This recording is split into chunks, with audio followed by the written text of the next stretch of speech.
காலம் செல்லாது, இனி காலம் செல்லாது, இனி காலம் செல்லாது, இனி காலம் செல்லாது. இயேசு கிறிஸ்து வரப்போகிறார். சகோதரனே சகோதரியே, பரிசுத்தமும் ஆயத்தமும் ஆகலாம். இயேசு கிறிஸ்து உனக்காகவும் எனக்காகவும் வரப்போகிறார். மத்திய வானத்தில் வரப்போகிறார்.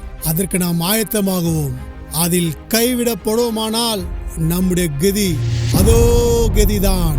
அதோடு நம் பரலோக வாழ்க்கையை இழக்க வேண்டியதுதான்.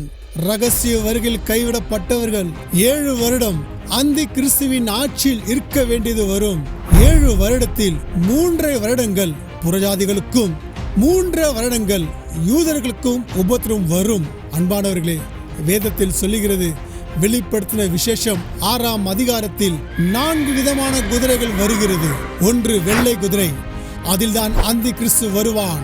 வஞ்சிக்கிறவனும் போலி சமாதானம் பண்ணுகிறவன் அவன். சிகப்பு குதிரை, ரத்தம், போர், உபத்திரம் வரும். கருப்பு குதிரை, பஞ்சம். ஒரு இட்லி 6 ரூபாய்க்கு விற்கும் நிலை வரலாம்.